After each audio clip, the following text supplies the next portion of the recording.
Again, it's just me sharing some of my past with you. Now, the latest Carrie's Corner is about to come out. I just want to read one little paragraph. I figured this would be a good opportunity to share this with everybody today. Additionally, I also feel it's important to comment about this next point. Most of our competitors, when they launch a new lead program, a new tech vendor, or sales concept for their agents, they always ask, what's in it for us? Making a profit to most other IMOs is pivotal in deciding if they're going to move ahead or not with a specific program for their agents. I am proud to say that we have never done that in 50 years of being an IMO. Our agents come first. Certainly way ahead of any lead vendor who may be promising us big bucks for recommending them. We make our override when our agents sell and place business, not from anything else. So always rest assured that if we make a recommendation to you, we are 100% convinced it's going to be in your best interest, not ours. Okay? So keep that in mind moving forward.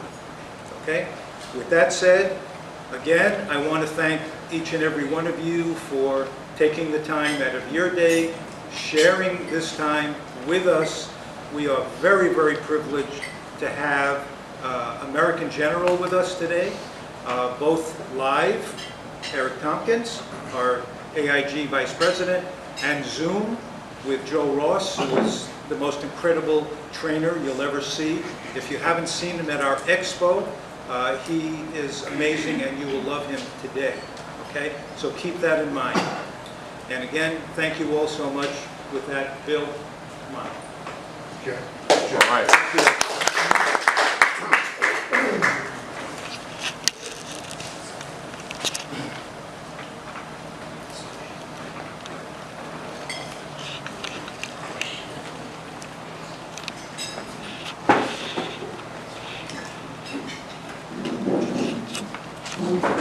Harry, great job, bud. You make me proud. Make me proud.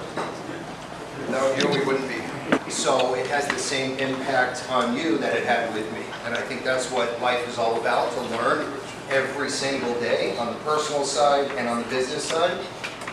So what I wanted to talk about before we jump in here is a personal story that happened real fast. I'll share it with you. Okay? Perfect. Okay.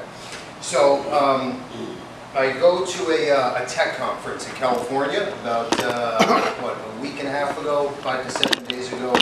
And it's different industries, and it's all about technology. So I'm flying to the destination, California, to LAX. And I'm sitting next to this guy. We're about the same age, mid-40s. And we just start talking, and he's telling me, he says, what do you do for a living? I ask him, what does he do for a living? Just back and forth talk. We're on the flight for 5 hours, there's nothing else to do.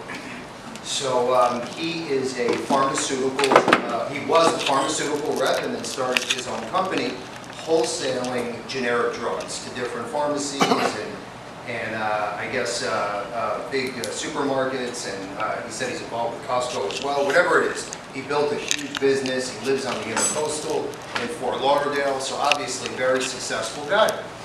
So he's telling me he has 2 kids, and his wife is there as well. And then he's asking me about what I do, and everybody looks, when I say, oh, I'm a life insurance wholesaler, they're like, what the hell is that? What do you mean, life insurance wholesaler? And I always have to explain what that means, and we have over 20,000 agents, and it's our job to help our agents sell more product. And he says, oh, that's very interesting. And he said, yeah, I'm like a wholesaler too. And I said, yeah.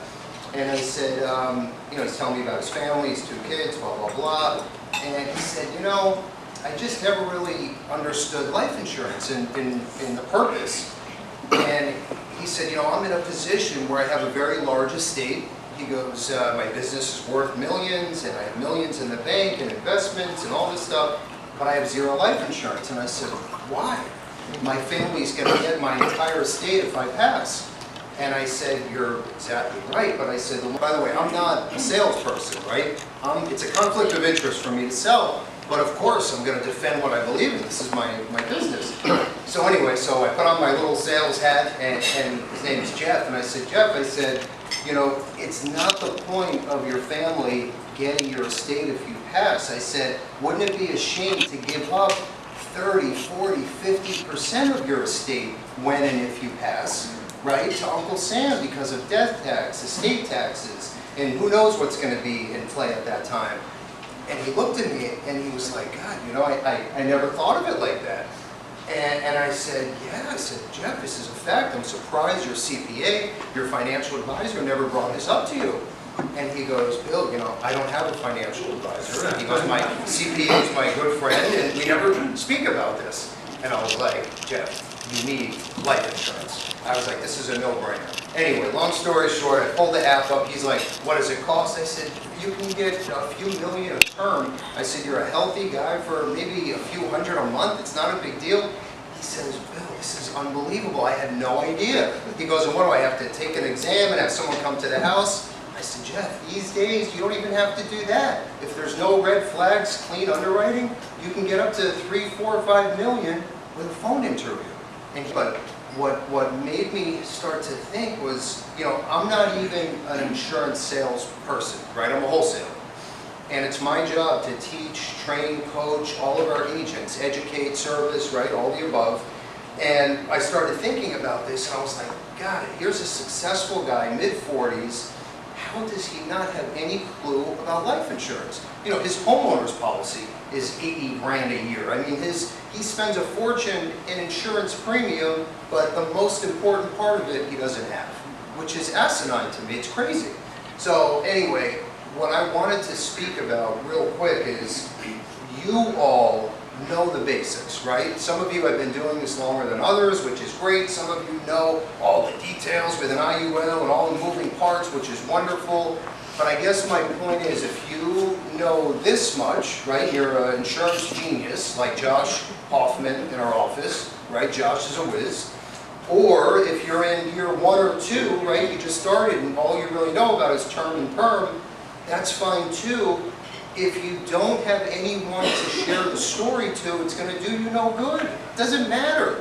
You could be the sharpest person in the world when it comes to life insurance, or you can be the guy or girl in year 1 or 2 and crush it if you know how to market and get the word out, because of guys like Jeff who don't understand the basics about life insurance, right? This was such an eye-opener for me, and it made me think, you know, you look at, and Joe Ross also can tell you this, and he knows better than I do, but look at like in the 80s, right, in the 90s, and the way life insurance was sold was so much like one-on-one, belly-to-belly. You had to have that great personality and the gift to gab, and you know when you meet that person face-to-face, you're going to make the sale every time, okay? 20, 30 years ago, that's a fact. Today, fast forward, it's all about marketing. It's all about getting the word out. You still have to be a good salesperson, of course, but belly to belly at the living room table on a Wednesday night is pretty much over. Now you have to know how to use email and Zoom and GoToMeeting, and you have to be dangerous on the phone, right? And what's more important than being a great salesperson is knowing how to market. You almost have to look at yourself as a marketer first and then a salesperson second, okay? Because you can know everything in the world. If you have no one to speak to, great. You're going to be staring and talking to the wall all day long. So you're not going to make any money, and you're not going to help families, more important. So understand the basics, okay? It's a new world. Yesterday on a webinar, we were saying to the agents, you don't want to be the yellow cab, right, in New York City. You want to be the new Uber, right? Nobody wants to be Blockbuster. You want to be Netflix. You've got to change and pivot to be successful. And I don't want to sound like I'm ranting, because I always talk about this stuff, but that's how Levinson & Associates grew in a nutshell. From marketing, from e-blasting, from being the first one with a website, with Insure Me Now Direct. And you have to pivot to be successful. I don't care how old you are, how long you've been doing this. If you're not successful with your marketing platform, you're not going to make money, you're not going to grow. It's not going to happen. The referrals are eventually going to die off, right? And the referrals are also going to send their children, their grandchildren, and they don't want to meet you face to face. So you have to know the basics, know enough to be dangerous. So these are a few great quotes one of our marketers sent us from Ben Feldman. And where's Carrie? Carrie. Ben Feldman is an old insurance agent that... He was very successful when I was selling many, many years ago, yes. Okay. In the 70s. So anyway, one of our marketers sent us this link, and I love quotes. You know, I do those Positive Tuesday quotes. I'm very into that stuff, so I saw these and I figured, you know, I want to share a couple of these with everyone, and we're also going to email out the whole slide kit, so you'll have these in your inbox tonight. In fact, Andrew, if you can make a note of that, we'll get that sent out as soon as possible. Okay, so real fast, just a few of these I want to point out. Let's see here. These are the ones that I loved. Number one, now obviously this has to do with men and women, especially these days, because actually more women are successful than men in a lot of cases, so this has changed over the years. You know a man's life is the most precious thing in the world, isn't it? So isn't it odd that a man will insure everything but his life, right? That's like my friend Jeff, who I just spoke about. He spends over $100,000 a year in premium and has zero life insurance. I mean, which is, we all know it's crazy. Life insurance is time, the time a man might not have. If he needs time, he needs life insurance. Don't sell life insurance, sell what life insurance can do. And this is another one that I thought was interesting. The basic purpose of life insurance is to create cash, nothing more, nothing less. Everything else confuses and complicates. Keep it simple. What is it, that KISS method? Go straight to the point. You know, there's so much misconception out there about life insurance. I got my automobile insurance is with State Farm. They sent me an email about life insurance and how great their products are, and meanwhile, our products, meaning your products, beat State Farm by more than 50% in a lot of cases. Anyway, they put out a great marketing piece, and they're going to make a lot of sales from it. Why? Because their marketing is spot on. So again, goes back to my point. Okay, let's keep moving along here. Now this is, you talk about change, right? So we had to change as an IMO. We don't want to be like everybody else, right? What's the ultimate differentiator? What do you provide that's different, that's unique? So we had to build this platform. This was a dream come true 7, 8 years ago. You've heard me talk about it. InsureMeNowDirect.com, sell while you sleep. You need to have this. This is like Amazon for life insurance products. It makes it very, very simple for you to market this, just like State Farm did to their consumers. Same exact mindset, okay? But you are the agent of record. You get paid commission, plus you get renewals on some products. The reason why I'm bringing this back to life today, number one, Annalise heads this up for us. So if you have any questions, if you want to get your page set up, it's free. Just call Annalise. She will be more than happy to walk you through it. The reason why I wanted to talk about this today, we are, in fact, we just added, we're in the test pilot phase now, so we're going to launch in about a week or two. We added 2 more Gerber Life products, okay, and they are awesome. One is a children's whole life built to pay for college tuition, okay. That on top of the SAGE program is a win-win. And then there's a accident plan, and then there's basically a guaranteed issue whole life as well. And then we also just added the SureBridge term policy, which is awesome because you'll be able to bundle the term with the critical illness, with the cancer, with the accident, all on one application. And of course you get paid for every single policy sold. And here's the best part, we are adding right now through Lloyd's of London, in fact they're the reinsurer, disability products. We have a short-term, a long-term, an accident DI plan, and then a few other niche products through Lloyd's of London. So we'll have over 20 products when the refresh is done. Part 1 will be in like a week or two. Part 2 will be in about 4 to 8 weeks. So we're investing a fortune into this.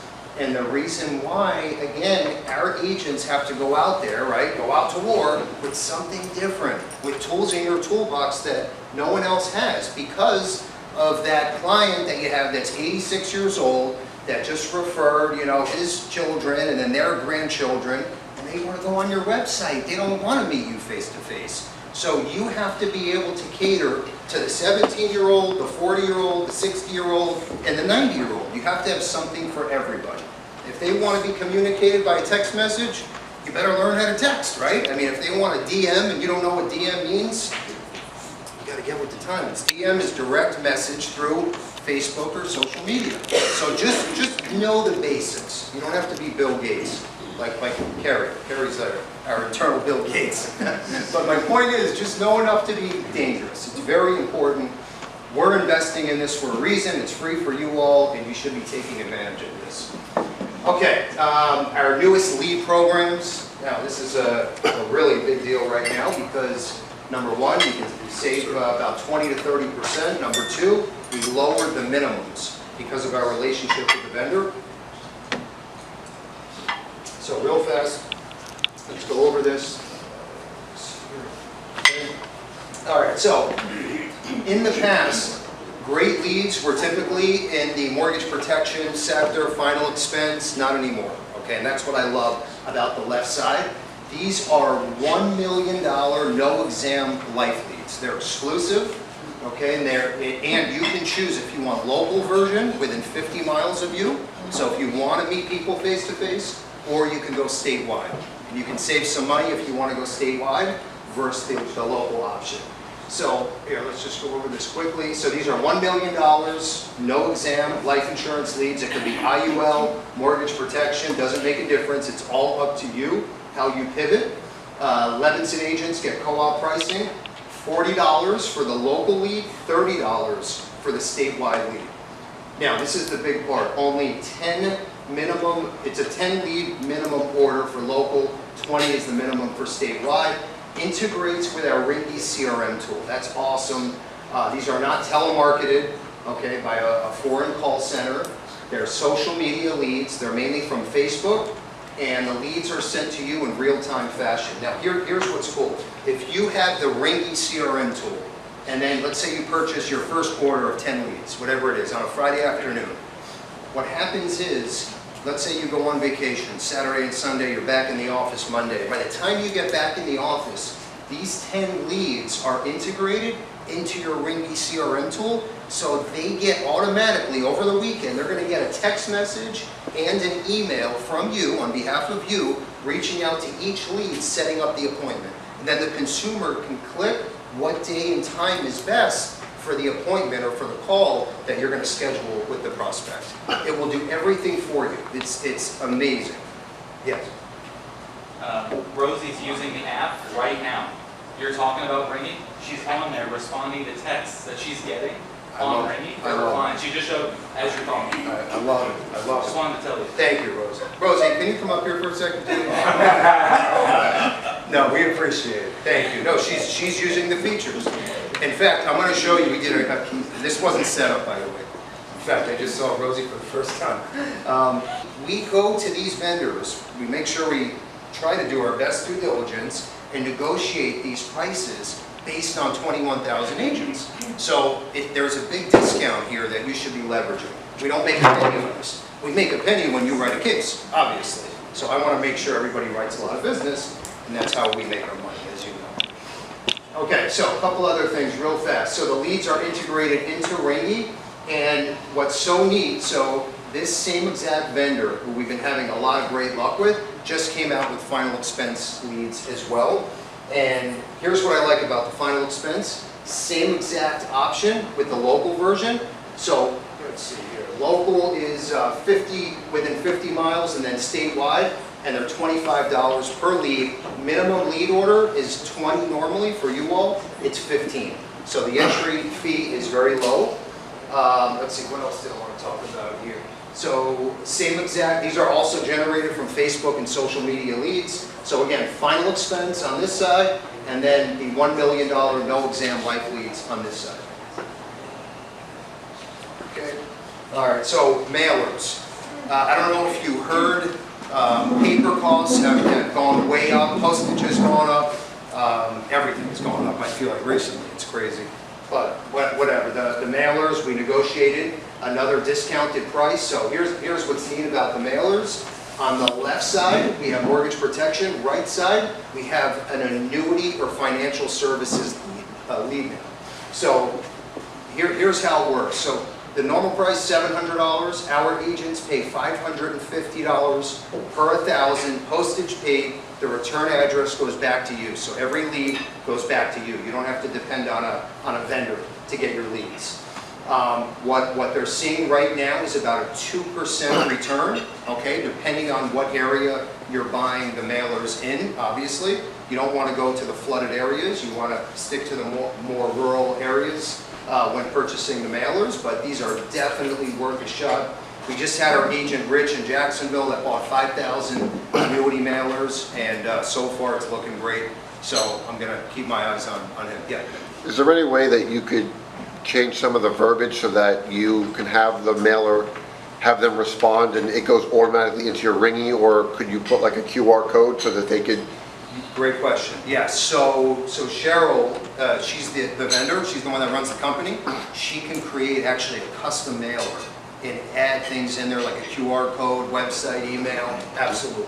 Yep. We can introduce you to her. No problem at all. That's a good question. Okay. So anyway, these are two programs that again we negotiated from $700 to $550. So I would definitely take advantage of that. Try them out. I think it's very important. You have to, again, with your marketing hat on, you got to figure out a way. How are you going to get your name out there? And it's consistency and persistency every day through e-blasting and social media. There's no shortcut when it comes to this stuff. I mean, you've got to put the time in. Okay, so real fast, IUL. Right now with the market the way it is, ups and downs and craziness, a lot of people are looking into annuities and indexed universal life.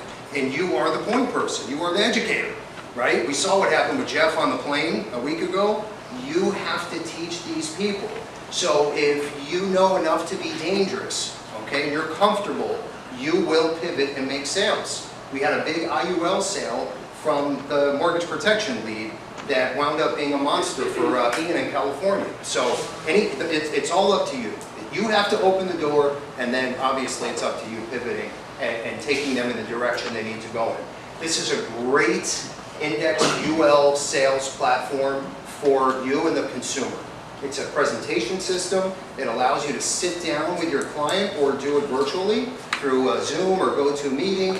And what's so neat about this program, even if you don't want to, we also negotiated a discounted cost for this, but if you want this for free and you just want to call one of our marketers, we can run the illustration for you. It's a sales presentation. We can customize it for you for free. If you want to try it out a few times, call any one of our marketers. We'll run the presentation for you, and then you're going to present it to your consumer virtually or in person. It's called Stonewood. We also have 3 prospecting books. I bought a couple of them with me today. We're going to give out at the end, and then they just came out with a 3rd version called Holistic Retirement. This is the latest one. I'll have these in the office in a few days. These are great handouts that tee up the IUL meeting.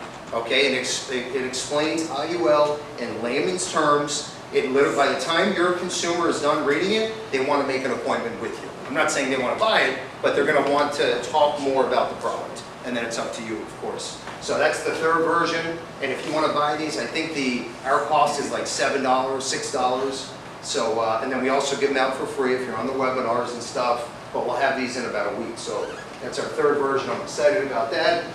Okay, great. Now, this is what Rosie was just talking about. And you have the app on your phone, right? Yes, sir. Okay, so very proud of you. I'm getting there, Yeah. slowly but surely. No, it's great. She is on every webinar, every training, everything that we offer, she's there. So it's great. No, seriously, my hat goes off to you because you know, yeah, it's great. You want to learn, you want to pivot, and you're making sales now. Because of it, it's great. It's great. And Roy just had a life settlement, and yeah, everything's working good. I love it. Love to see it. Okay, so Randy, here's what's neat about this. So the way I look at it, by the way, we use this also for recruiting agents through Facebook, okay? And you should be using it for prospects. And here's the way it works, and I spoke about it earlier.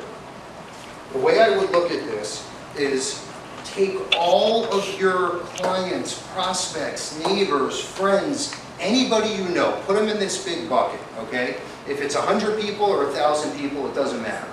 What this is going to do for you, it goes on autopilot, you flip the switch, we already have campaigns built, and Annalise heads this up also for us, so she can help you as well, and then Randy has a support team.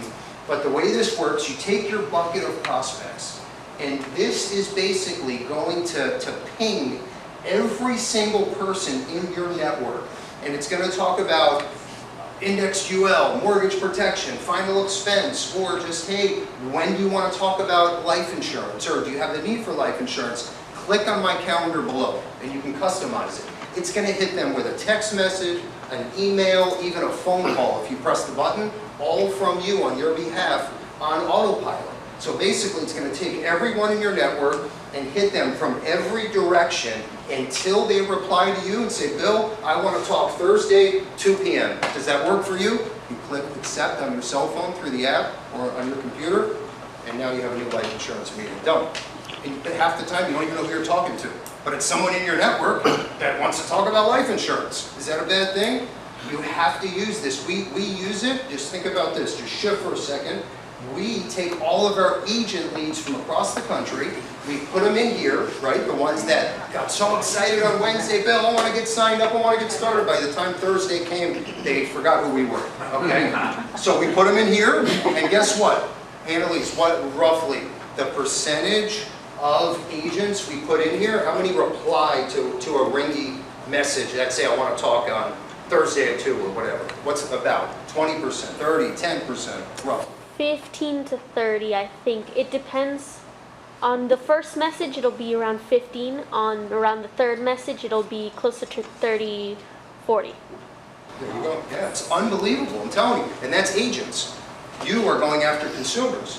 Unless you're a GA, you can do the same thing we're doing for agents. But all it does, it automates your follow-up system, which you need these days because we have our marketing hat on, and our sales hat's over to the left a little bit. Now, because we're focusing on marketing, you've got to get your story out there. It doesn't matter how much you know. It doesn't make a difference. You have no one to talk to, no sale is made. So anyway, love this, and it's free. But if you want to do the free trial, 2 weeks free. They don't even take your credit card. So you can try it out, see what you think. If you want to purchase it, you say, great, I love this, 30% off for the first 6 months. Okay, so it winds up being $69.99, $70 for the first 6 months, and then it goes to $99 a month. Okay, so you can cancel at any time, no contract. Yes. The book that you just had up there, do you have that either in an ebook, or can you do the free plus shipping kind of business model? Free plus shipping. So you have to see people online like, I want you to give it a lift. I'm going to pay for the book. You just pay the shipping. It kind of gets them a little introductory into getting into your network. Yeah, we can. Yeah, sure, absolutely. In fact, I think I have a PDF about the book too that we can co-brand and stuff. Yeah, Annalise, can you just jot that down and I can send you the information? Yeah, good question. Okay, all right, so Ringy, we all get it, we understand it. I would definitely try it. Okay, these are the 2 case studies, real fast. You know, I love this because it proves to me, and it should prove to you, anybody can do this, okay? This is a real life agent, by the way. We changed his name for privacy, but he really does live in Texas, and we call him Maxwell. And this is his real age, everything else is facts. 82 years old. Now, he is using our lead program, and he's using Ringy, and now, I will say, very intelligent man.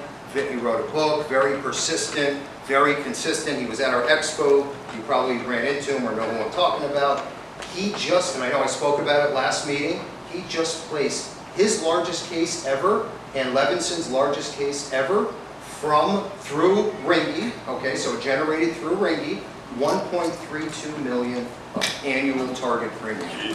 82 years old. Okay, he didn't know how to spell Facebook before he came to Levinson. No, he didn't. He was very green when it came to technology. He knew life. He knows life insurance better than I do. I mean, he's brilliant. But when it came to marketing and tech, no clue. But he tried it. He gave it a shot. So anyway, I mean, even since then, I mean, he's placed, what, another few $100 grand, Deb? Yeah. Since this case, which was just a few months ago. Okay, now here, this is interesting, real quick. I'm almost done. I know I'm ranting a lot, I'm taking some of your time, but yeah, I'm almost done. Okay, real fast. This is Jennifer, 41 years old, 10 years experience. Here's what's interesting with Jennifer. So, remember what I was saying about the big bucket? So she partners with a P&C agency marketing to their database. So here's what's interesting. She worked out a deal with them, nothing to do with us, so I have no idea about the details, and she's allowed to market life insurance to their whole database. She is blowing up. She's taking these clients, putting them into Ringy, stepping back, and waiting for the appointments to come in. Tuesday, 2 o'clock, Monday, 11 o'clock, she picks up the phone, sets the Zoom or in-person meeting, done. It's unbelievable. It's unreal. This is a real person. We didn't just create this. This is real. She's doing it today, and it's growing more and more and more by the day.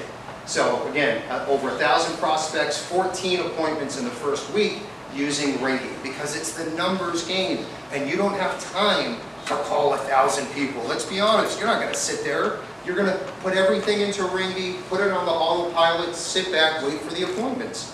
What is it, Annalise? It comes in as a text. When a consumer says, hey, Annalise, I want to talk to you Thursday, 11 a.m. about life insurance, you confirm it on your phone? I don't use the app, I use the web browser, but it'll send, either or work, it'll send me an email saying, at this time, this prospect wants to speak, and they're allowed to even write notes of what they want to talk about. Perfect. Yes, it's every single name for the consumer, notes, and then what time they want to talk. I love it. I wish we can show them. They don't want to be contacted, they tell you that too. I've gotten it. And then you take them out, Yeah. right? Mm-hmm. Then you're done. It's Yeah. on DNC. Yep, perfect. And everything is, yeah. I have a question about Ringy. Can that be used kind of like an alternative to constant contact? Absolutely. Yeah, great question. So, constant contact, and I don't know if everyone heard the question. Constant contact and Ringy. So constant contact is great for creating your e-blast, your email blast, and sending them out, hitting your whole network, okay? That's on the right side. On the left side, Ringy is where you're going to put all of your consumers, prospects, everybody you know, and that's going to be your follow-up system. That's going to ping every person in that database. So I would use both. You really need both. Constant contact, I suggest sending out an e-blast at least once a week, keeping your name out there. You know, you can come up with your cute little did you know editorial, you know, like Carrie's Corner, you know, something, come up with IUL, did you know about, you know, IUL has a locked-in floor, zero is your heater, you know, whatever. But yes, you can. So Ringy cannot replace constant contact? No, I would use both, absolutely. Okay. We even have a platform called Revenue Booster that it builds a custom marketing dashboard for the P&C company or health agency. So it looks like it's theirs, and then you get credit for everything being sold on the platform. So it's really cool. Okay. So when you're making a relationship like that, and let's say someone in their firm is not a licensed individual, is there a maximum that you're allowed to revenue share, if you will, 10%, 5%, 20%? Yeah, so this gets a little gray. I would recommend someone being licensed. That's the right way to do it. I would probably... I heard stay around 10% or less. Yeah, I don't... You know what? I think... Carrie can answer that. Okay. It's after. Yeah, we'll talk about it. There's ways to get creative, but I don't want to... I don't want to have my name on anything. It gets a little hairy there. But there's ways to do it. There's ways to do it. Okay. All right, so back on track. So Jennifer is doing great, like I said, off to the races. I just wanted to show you, these are two totally different worlds, two different parts of the country. And obviously Jennifer is half of Maxwell's age, and they're both doing great now. And it's great to see them utilizing technology and relationships and our resources. Okay, so this is really, really neat. Now this is free for all of you. It's a new scorecard that we are launching in a couple weeks. So every time you log into the website, you're going to have your own dashboard that's going to come up. And here's what's so neat about this. Okay, so number one, what it's going to show you, and you can separate this into quarters, it's going to look at how much premium, and you can click on each pie chart. It's going to show you how much premium you submitted, quarter one, quarter two. What was your decline ratio? You can look at yourself as far as applications sent versus all of the other Levinson agents and see how you're doing as far as placement ratios, turnaround time, premium placed, IUL versus term. Everything that you can dream of is going to be at your fingertips. This is great if you have agents that work under you, because now you can track everything. And this is no charge. These are some of the examples. So real quick, that's your scorecard, and then if you want to look at a case status, you can go into there. You can separate it by month, by year, all of the above. It's really, really cool. Okay, so this was a recent life settlement. I wanted to share this with you real fast. I'm almost done, by the way. And the reason why is because when you're going through ringing and people are replying to you, you have to be ready to go. You have to be able to pivot. And if someone already has an existing policy, and maybe they can't afford it anymore, okay, maybe they don't have a need for it anymore, whatever the reason is, okay, this was an opportunity. This gentleman was at the time 66, and he sold his policy 11 years later. The agent, okay, in this case, this was a low-cost universal life product. The agent received $125,000. The consumer, John, received a check for $645,000 for basically selling the policy. Now, this isn't good with every single situation, but for the right person, this could be a slam dunk. It could be a win for you, the consumer, okay, everyone involved. So just have the tools ready, know the basics. They're out there, okay? If you come across someone older than 65 with a universal life, whole life, any permanent product, the unhealthier the better, just let us know and we can look at offers and see if it's a good fit, okay? I know you've had a case recently that worked out well, so. Okay, let's keep moving along here. Okay, next up is our Annuity Department, which is on fire. I'm not just saying that. We know what's going on with the market. A lot of people now are looking into annuities and know enough to be dangerous. So I'm going to have Ashley come up real fast from our Annuity Department, and she'll just go over a couple slides and give everyone enough of the basics. You know that the fixed rates for annuities are the highest they've been since prior to probably 2010. Right now, we have rates just for 3 years that are up around 4.3% annually, whereas probably not even a year ago, you couldn't even get that for a 5-year annuity. So right now, what we're seeing is a trend with brokers moving clients out of CDs, where they're barely making any money at all, and moving them into fixed annuities, or what we call MIGAs. So right now, those are the most popular products just because it's a fixed rate, it's guaranteed, and the money is tied up for 3 to 5 years. After that, you can touch base with your client again and then transfer the funds into another annuity. So that is basically right now what we're seeing the most volume on with fixed annuities. And then on the right side here, what we have is our hot products. So we do send that out to agents every month, where we show, you can see the best multi-year guarantee rates on the left side, where we show the best and most popular annuities, fixed annuities and indexed annuities. So just make sure, if you do want to keep up with the rates, that you are getting that from us. On the left side, we have our Margaritaville cruise incentive, which does end, qualifications due in September 30th for that. So if you place $800,000 in premium with a fixed index annuity, whether it's 7, 10, 14 years, it can be 1 policy or 20 policies, then you qualify for the free Margaritaville cruise, which we're already here in South Florida, so it's pretty easy to get there. You don't have to worry about traveling to get to the cruise ship, so it's very easy.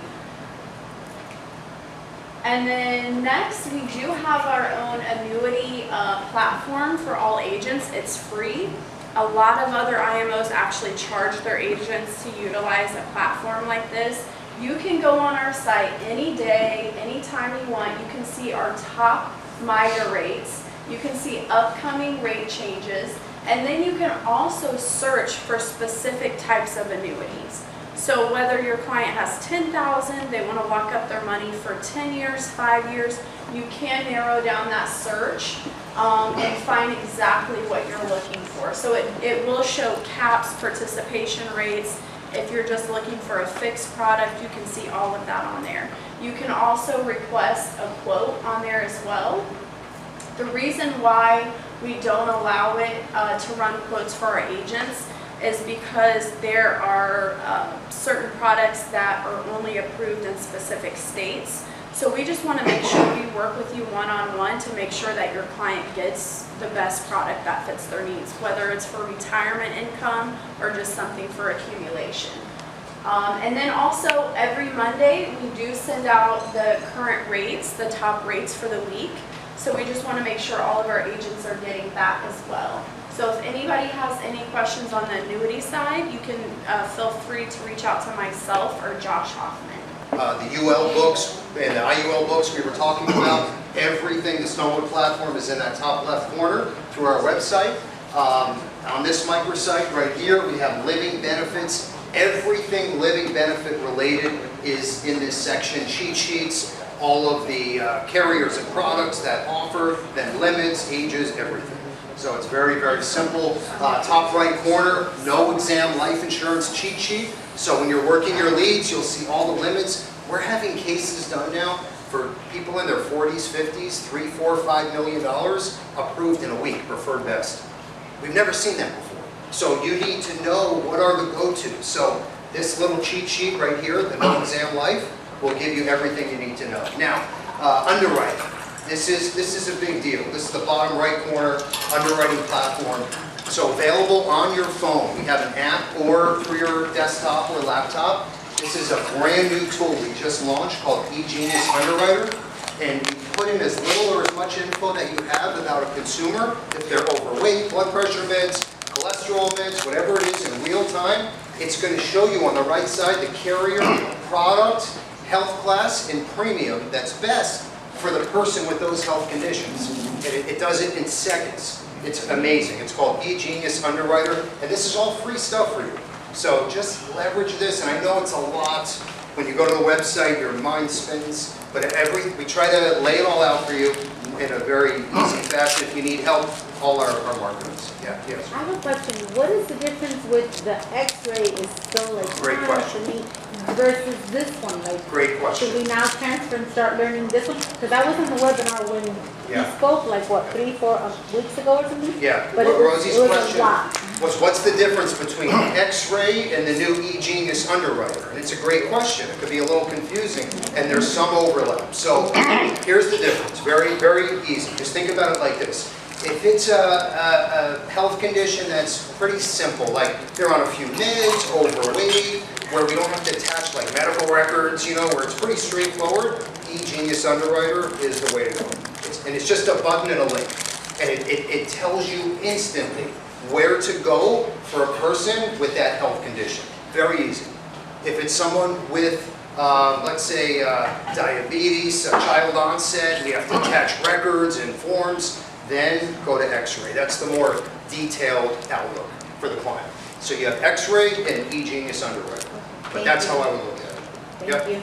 No problem. Okay.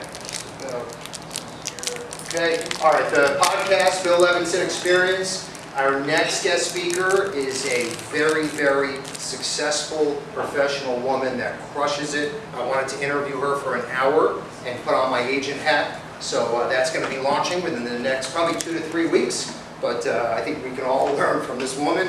She's very impressive. I think some of you know her too. Okay, this is my last slide, we're done. So this is my little Positive Tuesday quote that I put out every week, okay? And it's just my way of just marketing for the company, the brand, the business, and I try to come up with something creative every single week on our social media. You all should be doing the same thing. This one talks about the brave ones don't focus on the competition. They make the competition focus on them. And I guess the point is to focus on what matters. Don't worry about all the outside noise. Put your blinders on. Make some changes. You know, look at yourself. And this is what I do. I have to look in the mirror, just like everyone here, and I say, Bill, where were you a year ago? Where are you today? What changes have you made? Did you do those things? And you got to write them down. And I don't care if you're 80 or 17 or 50, or you've been doing this for 28 years, we have to change for the best. And if you don't change, you're in the same exact spot you were a year ago, 2 years ago, making the same money, if you're lucky, making the same money. It's a different world now. You have to change and write down your goals, use a dream board, I don't care, but you have to make progress each and every day. That's it. It's not rocket science, folks. You don't need a Harvard degree for that one. I mean, you have to change for the better and move forward constantly. I am the Regional Vice President down here in the southeast part of the country. I am thrilled to be here this morning, and we're going to do this in a very new way, talking about making changes and keep learning and growing and adapting. Joe is going to actually be live, a live feed here this morning with us, and I want to make sure he's here. But he's going to get us kicked off this morning. He's going to talk through a number of different sales ideas, and he's really talking about giving purpose to permanent life insurance. So Joe needs no introduction. I think some of you shared with me that you've heard him before. He is the most dynamic speaker I think I've heard in this industry, if not one of the top couple. But Joe is fantastic. I think the idea is really to walk away with a couple of ideas, whether it be from Joe's presentation or what I'm going to talk about later, which is really the top 10 reasons to be thinking about doing business with AIG today.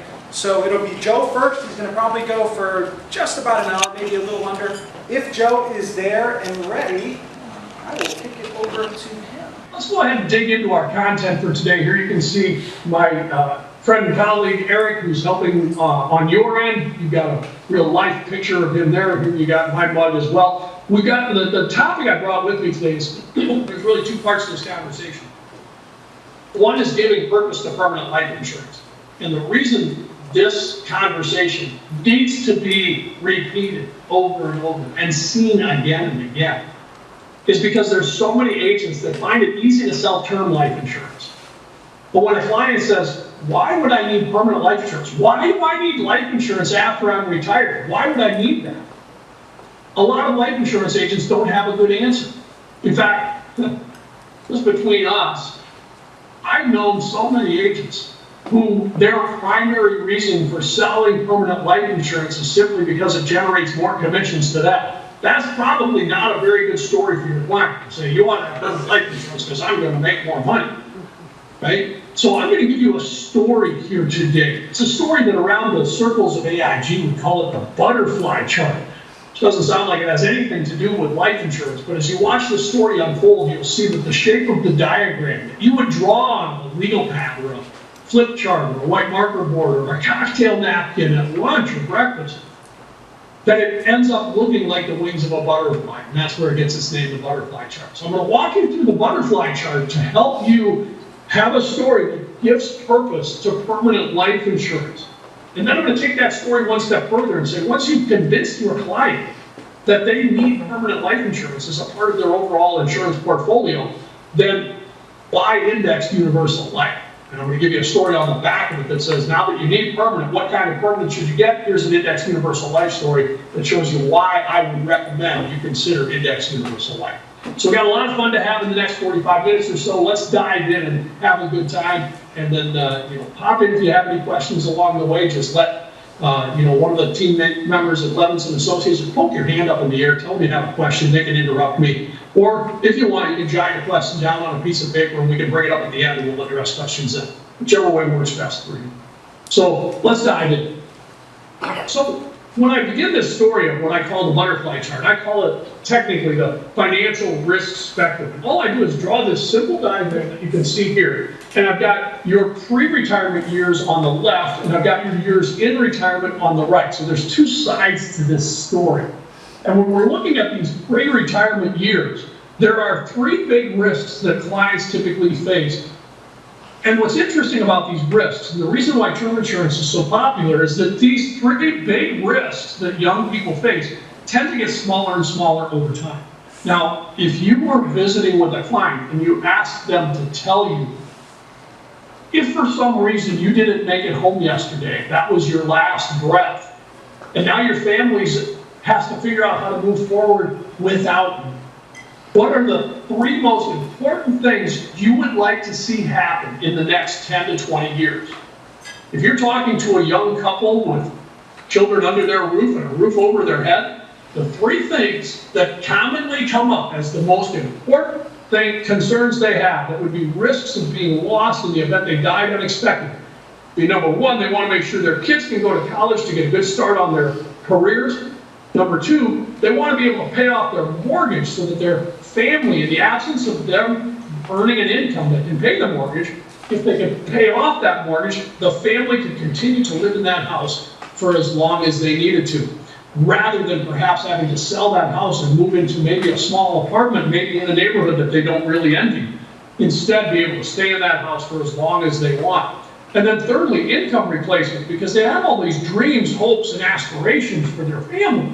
They wanted their kids to be able to participate in those extracurricular activities at school, all of which cost money. They might have wanted to have an extra car that once the kids were old enough to have a driver's license, that the parents don't want to have to cart the kids all over all their activities. Maybe we could get a car and the kids could drive the car to and from all their activities. That ain't cheap either. Think about those things that you wanted to do with your family, that family vacation to Disney and things like that. If you don't have the ability to replace the income of a high-income earner if they died unexpectedly, none of those things are going to happen. There will be no vacation at Disney. There won't be any extra car for the kids to drive to their activities. The kids won't even be participating in the activity because they cost too much and you just can't do it.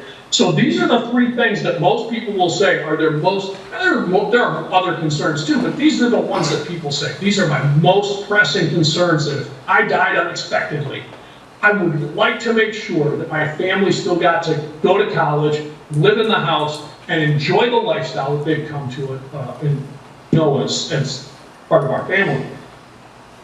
Now you will notice as I'm drawing this graph that all three of these lines are sloping downward to the right. This is not by accident, because remember, these three big risks that they're talking about are getting smaller and smaller over time. For example, if you get to retirement age, I have a hunch that your kids have already graduated from college. I have a hunch that if you died after retirement, you wouldn't need a death benefit to pay tuition to put your kids through college, because they're probably already done with college. They may have already paid off their student loans, and they're all clear on it.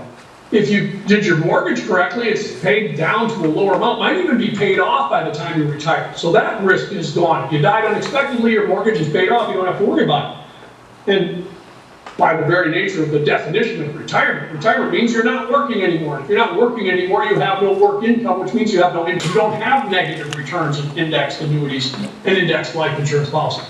But a lot of clients have their assets invested in their 401k plan. It's in an open portfolio where they've got exposure to stock market corrections. If those stock market corrections happen during their retirement distribution, it can be devastating. The reality is this: if you look out over the history of the last roughly 50 years or so, what you would see is that in modern history, a typical market correction, that is where the market goes down by 15 to 20% or more, that those types of market corrections happen on average every 7 to 10 years. So it's not a question of if your client's going to have a stock market correction during their retirement. It's not even a question of when will your client have a stock market correction during your retirement. The real question is, how many stock market corrections will you have during your retirement? And if it's going to happen every 7 to 10 years, and you're going to be retired for 20 to 30 years, you could experience 3 or 4 or 5 different stock market corrections during your career. could be devastating to your portfolio. So that's financial concern number one. The longer you live, the implications of these stock market corrections just continue to compound, and they become a bigger and bigger problem. So the question is this: if you encountered a couple of stock market corrections during your retirement, when do you realize that you're running out of money and there's nothing you can do about it? You realize that typically when it's too late.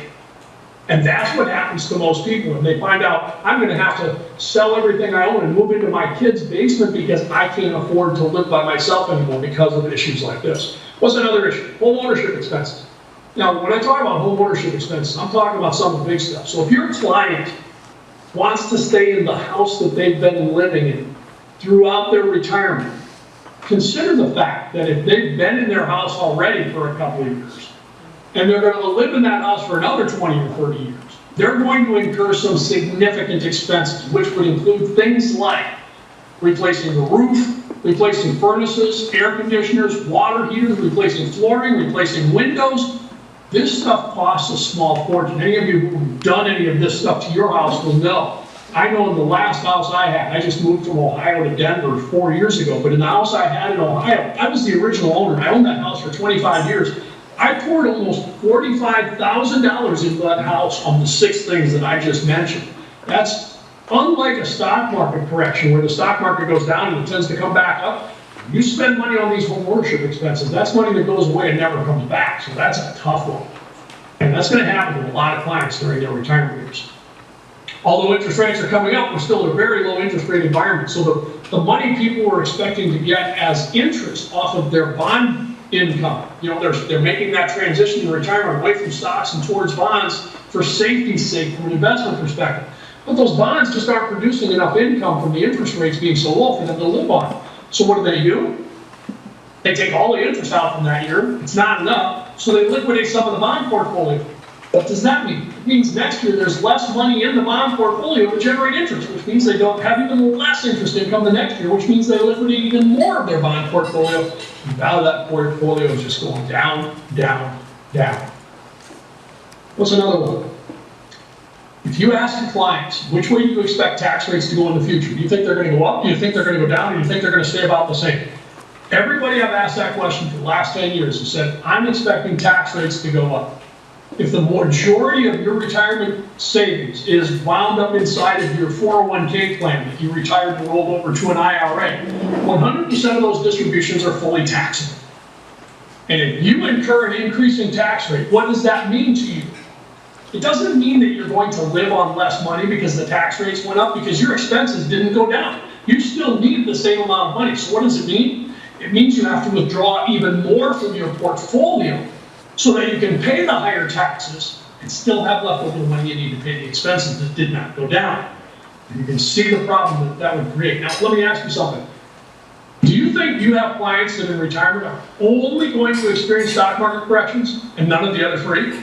Or only going to experience replacing their furnace, air conditioner, or water heater, not experience any of the other 3? Or only experience increasing tax rates and never experience the other 3? The thing here is that what people don't understand is that they will encounter probably all 4 of these during their retirement years. And we're still not done with our list. How many people do you know that go into their retirement haven't saved enough right from the get-go? Happens every day. And then lastly, how many people go into retirement, they're young, they're energetic, they're done working, they want to do all that stuff that they didn't do during their working years, so they're going on some travel and vacations, and they spend too much money too soon. All of these things cause that portfolio value to go down, down, down, and the implications of that, the adverse cost of recovering from that, continues to get bigger and bigger and bigger, which is why when I drew this side of the butterfly chart, I have this financial risks line going upward to the right, because those risks just keep getting bigger. Let's stack on top of that. So there's 3 risks. What's the second one? The second one is healthcare costs. If there was anything I want you to remember about healthcare costs in retirement, it's this. The cost of healthcare in retirement increases, which is why I have this line sloping upward as it moves to the right, for not one reason, but 2 reasons. It increases because of inflation, and inflation affects healthcare costs faster than it affects the economy as a whole. So inflation is impact number one, utilization is impact number two. When you combine for retirees the implications of both inflation and utilization of healthcare costs, I can assure you that that line is going to get bigger and bigger and bigger over time. The last one is one that very few people think about, and I didn't myself until it happened to my own parents, and that is the reduced Social Security income that your clients will have when one of the two in the couple dies. I'm not going to get into all the rules of Social Security here, but I'm going to give you something that you can take to the bank. And that is, when one spouse dies, the Social Security retirement income benefit checks go down by a minimum of 1/3 and by as much as 1/2. Depending on their situation, I'm not going to get into the details, it will be somewhere in that range between a 1/3 to a 1/2 reduction in their Social Security income benefits. When my dad passed away in 2013, my mom survived him for another 5 or 6 years. But when my dad died in 2013, the Social Security income benefit checks coming into my mom's mailbox went down by $15,000 a year. $15,000 a year. She lived another 6 years. That's about $85,000 to $90,000 worth of Social Security income benefits she didn't get because my dad died early. That's a huge hit that a lot of people aren't expecting. So what you see over here is these three risks that happen in retirement, and they're all getting bigger and bigger and bigger over time. So let me continue this idea. It's not about the products we sell, it's about the stories we tell. Imagine this. Let's take me and my wife, Mary, and let's project ourselves out into the future. Let's just say we're in our 80s. And let's just assume that my health has begun to fail. And I'm in the nursing home. While I'm in the nursing home, Mary has been writing checks for $100,000 a year or more for my care. While I've been there in the nursing home, oh, the air conditioner and the water heater went out. So there's $15,000 out the window. Oh, tax rates went up, so I have to withdraw more out of the portfolio. All of these things that we were talking about in that list of financial risks could be happening while I'm in the nursing home. So what am I seeing happen for Mary while I'm lying here in my bed in the nursing home? I'm seeing the value of our retirement portfolio go down, down, down. What is my number one concern at this moment in time as I'm laying there looking up at Mary from my nursing home? My number one concern is, will Mary be financially secure? And I know she probably won't. I fear that she's going to run out of money. So I ask you this, wouldn't it be great? Wouldn't it be great if within 30 days of my last breath, after our portfolio has gone down, down, down, and Mary's running out of money, big income tax-free life insurance death benefit check would show up in Mary's mailbox and restore the value of her retirement portfolio to assure Mary of a lifetime of financial security. Wouldn't that be great? Wouldn't everybody want that? Now, if you're looking closely at this picture, just because of the position of where I'm standing, you can see how this diagram looks like a pair of wings coming off my back. This is the butterfly chart. And the finish line on this butterfly chart story is simply this. When you're talking to these pre-retirement clients about income replacement, mortgage payoff, and sending the kids to college, we know that most of these young couples or even young individuals are very unlikely to die before they reach retirement. So when we're talking to these young couples about life insurance to cover the consequences of these issues, we are not talking about a life insurance for when they die. We're talking about for life insurance if they die. It's unlikely, but if you did, the financial consequences to your family would be so enormous that you wouldn't be able to live with yourself for not taking care of your moral and ethical responsibility for people that you love. So we'll buy term insurance for if you die. Problem on this side of the butterfly chart is that these problems never go away, and they're just getting bigger and bigger and bigger over time. So over here, life insurance for if you die won't do the trick. You need life insurance for when you die. And that's permanent life insurance. This is the start of the story that gives purpose to permanent life insurance. It helps your clients understand that they need a combination of both term insurance for their short-term needs and permanent insurance for these long-term needs. And now you have a description of what those long-term needs are. So let me give you an example of how this might play out with a client of yours. Let's just say that you're sitting down with a young couple, let's say they're 40 years old, they've got a roof over their head and kids under that roof, and their kids are not yet in college, and they're worried about all these issues over here on the right. And you're sitting down with this client and you do that needs analysis. You gather all this information on the goals and objectives that they'd like to accomplish. When you finish that needs analysis, you come to discover that they need $1 million worth of life insurance. Okay, now you have a dilemma as an agent. They need $1 million worth of life insurance to take care of these issues. So you could just sell them $1 million term insurance policy, which would be nice and inexpensive. However, it's going to peter out before it can do anything to help with the long-term consequences are huge because they won't have the life insurance they need to give that surviving spouse that lifetime of financial security. So selling a $1 million term insurance policy probably isn't the best possible solution for the client in the situation. So you think to yourself, okay, I know where Joe's going with this. I need to sell them $1 million worth of universal life.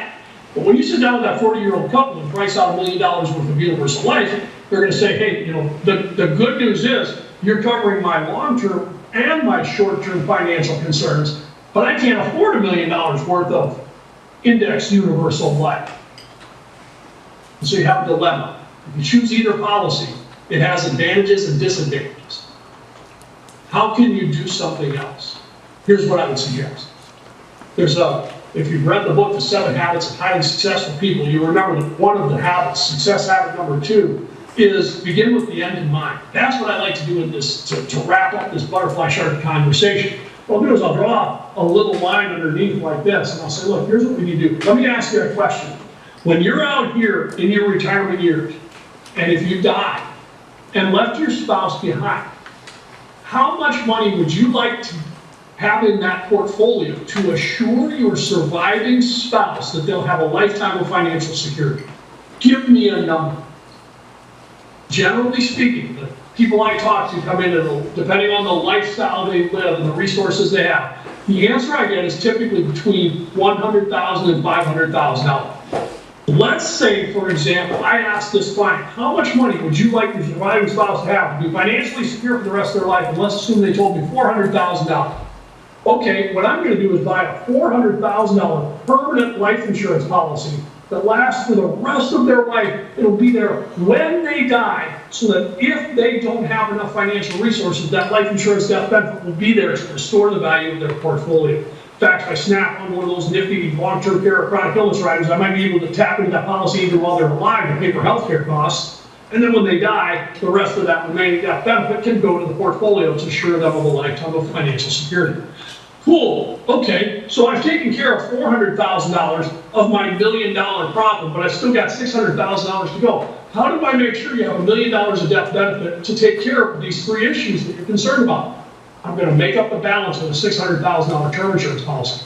And now what I've got is a blended portfolio that answers all of their questions at a price that's affordable. It's not 100% term insurance that peters out at retirement. It's not 100% permanent insurance that's too expensive for them. It's a combination of both of them. Now, it is a little bit more expensive than buying $1 million worth of term insurance, but look what they're getting in terms of value as a result of adding permanent insurance to their portfolio. Look what it just did for you. You will see a 50 to a 100% to a 150% increase in your commissions just by having this butterfly chart conversation to help your clients understand that to properly protect themselves for the rest of their life, they need a combination of term insurance and permanent insurance to get there. And this is the story that can make it happen, called the butterfly chart. Commit this story to memory and you'll have some fantastic conversations with your clients. And because it's so engaging, you'll see the light bulbs come on. They'll say, yeah, you know, I am concerned about these things right now, and I wasn't really even thinking about these things that I need to be concerned about in my retirement. You have helped me understand what kind of financial security I want for me and my family and how to get it. Hopefully that story makes sense. So now that you've got your clients convinced that they should have some permanent life insurance. The question becomes, what kind of permanent life insurance policy should you have? And I'm going to spend a few minutes here helping you be able to convince your clients why Indexed Universal Life might be the solution. Now, one of the important things that I'm going to come to in this part of our conversation is this. Many clients, or many agents, are telling their clients that the best thing about Indexed Universal Life is that it has upside market potential with no downside market risk. Well, I'm here to tell you that if that's what you're saying to your clients, first of all, you're correct. But secondly, you're only telling half of the story that makes Indexed Universal Life so powerful. I'm going to give you the other half of the story that makes Indexed Universal Life so powerful. And it's not upside market potential without downside market risk. So hang on for the ride here. First, a little bit of education about Indexed Universal Life with some things that most people don't know about IUL, because you spend all your time studying IUL by looking at illustrations. When you're looking at illustrations, you're missing some very important points about how Indexed Universal Life really works. There was an article written by a guy named Bobby Samuelson. Some of you might know Bobby. He's a highly regarded actuarial person in the industry, does a lot of consulting for insurance companies around the country. He wrote an article in December of 2018. He called it Indexed UL on the Risk Spectrum. Now, this was part one. There were several parts to his article. This is not something I would suggest that you pull up on the internet and try to read yourself, because it will put you to sleep. I did do it myself. And as is typical of Bobby, there was a lot of calculations and formulas and actuarial information in it. But there was something that Bobby wrote about in that article that really captivated my attention about Indexed Universal Life. You see, when Bobby wrote this article, most Indexed Universal Life insurance policies had an S&P 500 index with a cap and a floor. And so Bobby went backwards in time over the S&P 500 history back to 1928 to find out if the S&P 500 return ends up being between a 10% cap and a 0% floor or not. And here's what he was thinking. If the S&P 500 return ends up between the 10% cap and the 0% floor with regularity, then the caps and floors aren't really doing anything. If the S&P 500 return is outside of the 10% cap, higher than 10% or less than 0, then the caps and floors really matter. That's what he wanted to find out. When he did his research, here's what he discovered. When he looked at the returns being between 0 and 10%, he found that from 1928 to 2018, 90-year history, he found that the S&P 500 only produced an annual return that landed between 0 and 10% 16 times. Only 16 times. What that means is that almost 83% of the time, the S&P 500 return from 1928 to 2018 was either greater than the 10% cap or less than the 0% floor. What that tells us is that the stuff we're doing in Indexed Universal Life with caps, floors, and participation rates, it matters. It matters a lot in terms of controlling the volatility of what's going on inside of the equity markets. So yeah, great benefit to have this stuff going on inside. If I took Bobby's results and graphed it out for you, here's what you see in a graph. What you've got here is 82% of the returns below 0 and above 10%. So what if I took every single S&P 500 return that was less than 0 and I put it in at 0? And I took every S&P 500 return that was greater than 10% and I put it in my 10% column. What you see is this. And what you'll notice here is that over the history of these returns, about 2/3 of the time, the S&P 500 return was greater than 10%, and about 1/3 of the time, it was less than 0. Notice, however, what you illustrate. What interest rate do you illustrate on an Indexed Universal Life? Maybe 5 or 6%? How many times does the S&P 500 produce returns of 5 or 6%? Almost never, but that's what we're illustrating. What's interesting here is that when you realize that 1/3 of the time the S&P 500 is producing a 0% return in IUL, and 2/3 of the time is producing a 10% return, your client's history of returns inside of an IUL are going to look something like this. 2 caps, 1 floor. 2 caps, 1 floor. 3 caps, 2 floors. 2 caps, 1 floor. That's what's going to happen. And then once in a while, they'll get a return somewhere in between 0 and 10. Now, this is really important for you to understand as agents about the product that you sell. Because the illustration you're showing your client shows a constant level annual interest rate every single year. That's the piece of paper that your client is using to make an important decision about a significant financial asset. Yet, the day after they buy that policy, guess what? They will never see a 6% return again. Because what they're going to get is a floor and 2 caps, and a floor and 2 caps. And that's what's going to happen to the return. So the return actually ends up being pretty volatile, not smooth and level like we showed in our illustrations. And your clients are going to start seeing this as soon as they start getting their annual reports on the IUL policies that you sold them. So what I want to show you is what happens inside an IUL. Well, let's just take this 10% cap and 0% floor concept. And I'm going to show you what happens in an IUL. This is going to be that other half of the story that adds up with the upside market potential and downside market. So let's just say you have a 401k plan. Let's say that your 401k plan went up 10% in 1 year, down 10% the next year. If you ask clients what would be your average rate of return if you went up 10 and then down 10, they tell you it's the 0% average rate of return. I'm right back where I started, right?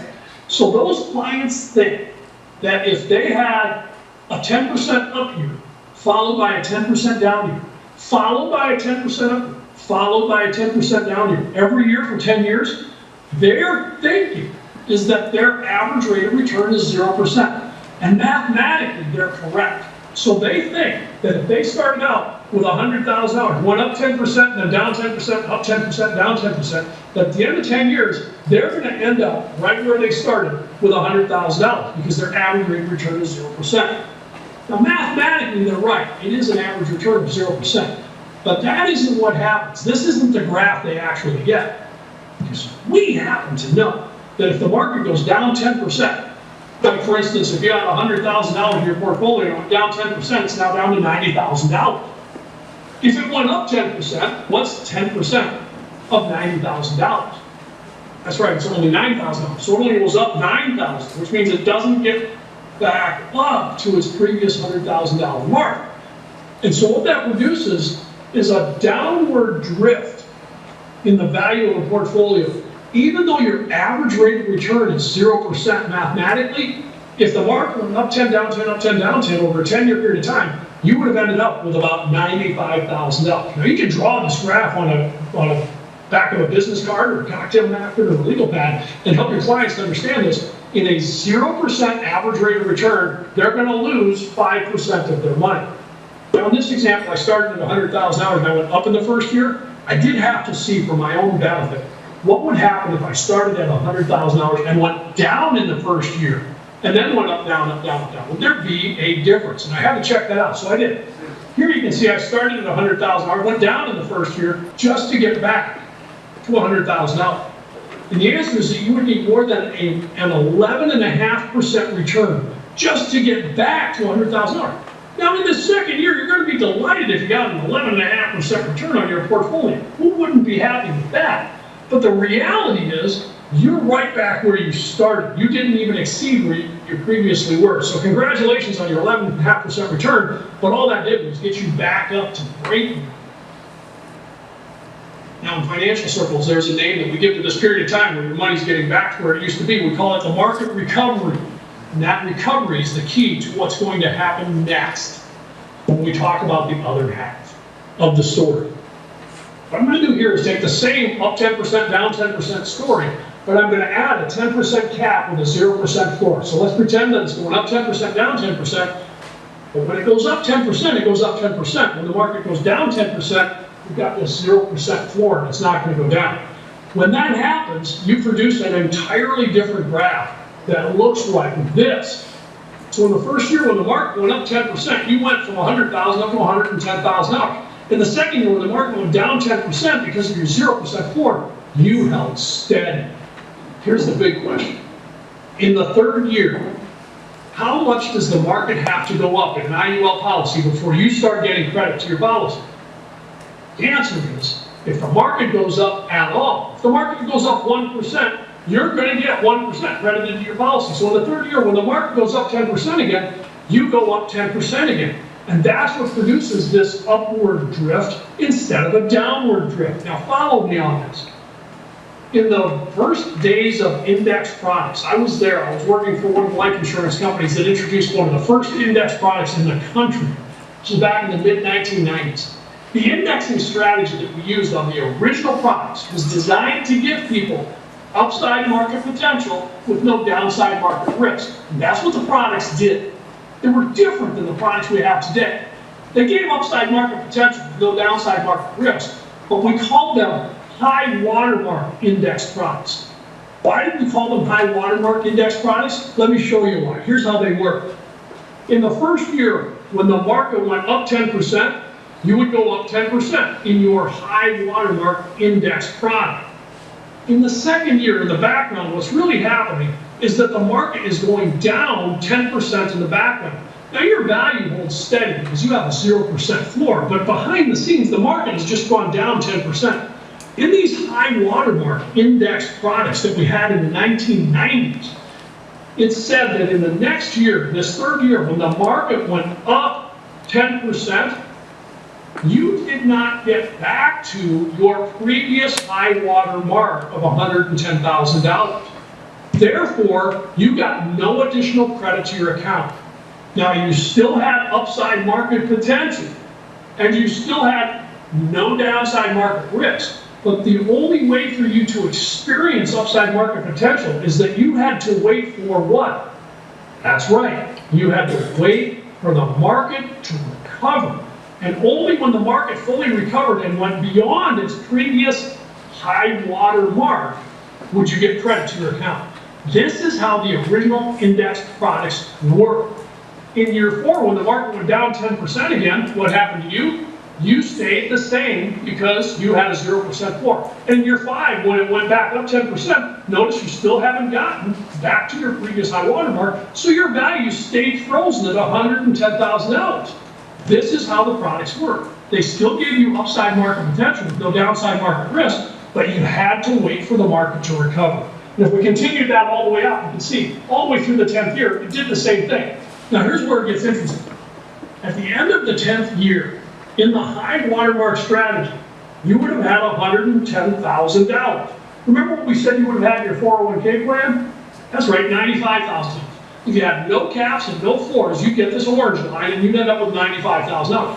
If we gave you caps and floors that gave you upside market potential with no downside market risk, but you had to wait for the market to recover, we'll take your $95,000 to $110,000. Who wouldn't want that? Everybody would. But in today's index products, we don't require them to wait for the market to recover. We don't have high watermark index products anymore. They are annual reset index products. And many of you may have heard the words annual reset index product, but what it means is that they're resetting the floor every year to your current value. And that's what gives us this blue line. So that when the market goes down, you stay level. But in the next year when the market goes up, even though it hasn't gotten back to its previous level, your value goes up. You don't have to wait for the market to recover. Now, how much difference does that make? Well, giving you upside market potential with no downside market risk took you from $95,000 to $110,000. But when we eliminate waiting for market recoveries, we take that to $161,000. The entire difference between $95,000 and $110,000 is because of upside market potential with no downside market risk.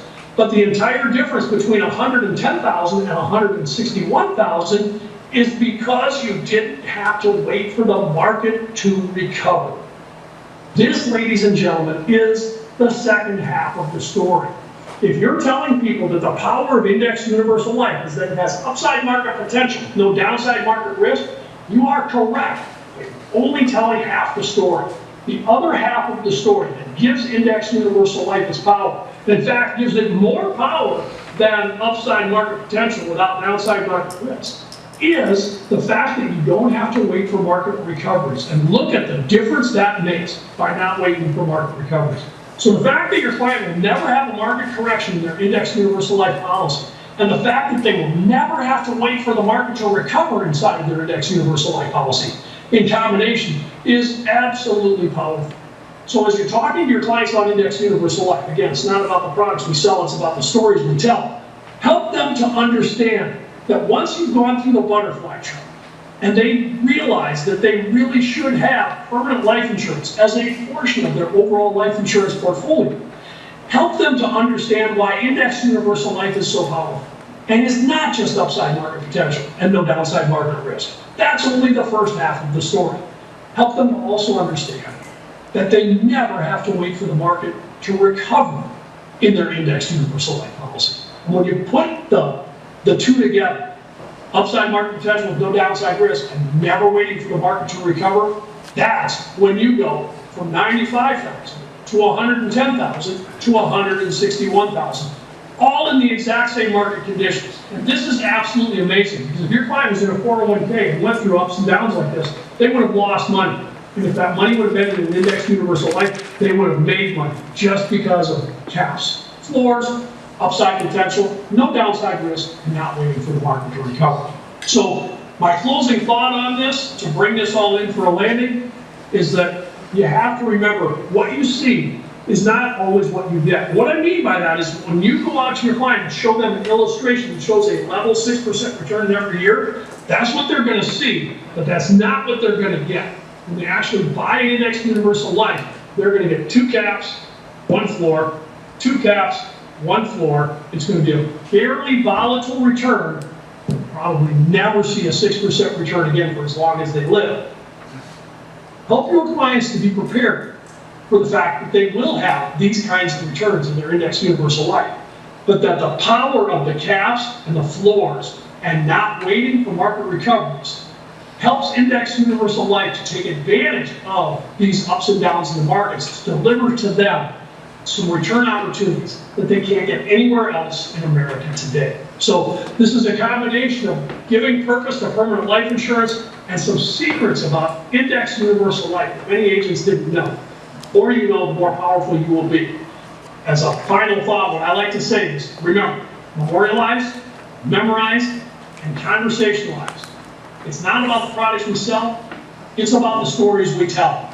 You can master the stories, you will master the moment. So with that, I'm going to turn it back over to Bill, Carrie, and the team. We'll see if anybody in the room has any questions about today.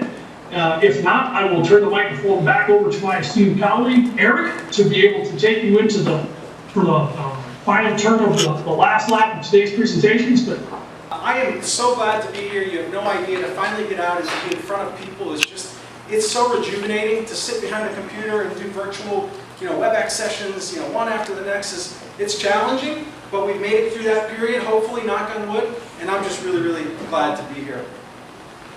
So one of the things that they teach you in presenting is that the best thing to do is to look at your audience as if it's friends and family. And that's really the best way to connect with people, is that it's a loving group, it's a friendly group. And the one thing, my one observation about this organization, and you, Carrie, and Bill, and the rest of the team, is it very much feels like family. Everyone I talk to, that word seems to come out with all of you, with working with you and your team, Carrie. It's just a fantastic feeling to feel like we're a part of the family. And even if we're not yet, we hope to get there and make sure that we're a part of that family to be able to help and support you. My goal here this morning is to take you through some of the things that are going on with AIG, some of the reasons why I think you may want to do business with us. So in the spirit of David Letterman, who's somebody that I grew up watching on TV, he always did the top 10 list. And as a kid growing up watching that, I really loved that. So I tried to design my presentation in a way where it's the top 10 reasons why I think you want to do more business with AIG. And so we'll hit a few of the things that I heard you ask as questions around the chronic illness and some different things. But there's some sales ideas and things in here, and so let me kind of get kicked off. So first and foremost, number 10 on the list is we help you with your marketing. If there's anything that we bring to the table that I think is superior to all of the other companies that you work with, it's the marketing and the content that we develop and we deliver, and we make it really, really easy for you to use. So right here on our Retire Stronger website, we provide you a whole host of different topics, that you have pre-built marketing campaigns that anyone on the Levinson team can help you with. It ties into social media. There's all sorts of links that you can use for whether it be LinkedIn or Facebook. There's emails that are built. There's pre-built campaigns that you can go ahead and leverage that are built for you. It's not AIG specific. There's a lot of infographics. There's a lot of great stuff that's part of these campaigns. So I would encourage you to go on the Retire Stronger website and review some of this content that's available for you. I can help you with that. Anyone on the Levinson team can help you with that. But it's number 10, and one of the reasons that I think we do a nice job for you and something for you to take a look at. What's the company website? It's called retirestronger.com. It's not password protected. You can go right on there. There's a ton of great content. Retirestronger.com. Stronger.com. Thank you. So that's a great tool. Yeah, this is just, I put a screenshot up of what one of these campaigns looks like. So you can visualize what it looks like. You can go through and it's got email, direct mail, and then all the social media pieces that you need. And this one's built out over a 4-week campaign period. So this is just all these great materials that you can access to be able to support that policy review process. So you can see there's client materials, there's agent advisor materials, there's some helpful calculators that are on the right-hand side. And so this is a tool. It's available on Retire Stronger. We can get you the link directly, but it's a great tool for you to be able to use. The next one that I threw up here is Beneficiary Review. Again, this is our Beneficiary Review playbook. And so we have these great tools that we show you the playbook, so to speak, and we think that this is something that can be very valuable for what you do in meeting with prospective clients as well as your current clients. Number 8, ROP is a differentiator. What do I mean by ROP? Return of premium. Okay, this is a newer thing for us. We have offered return of premium on our Guaranteed Universal Life product now for years and years, and it's been a differentiator on that product. The good news is that, pause for a second, there's too many numbers on that slide, I don't want to lose you guys, but the ROP is now being offered on our protection-oriented IUL, our Value Plus Protector product.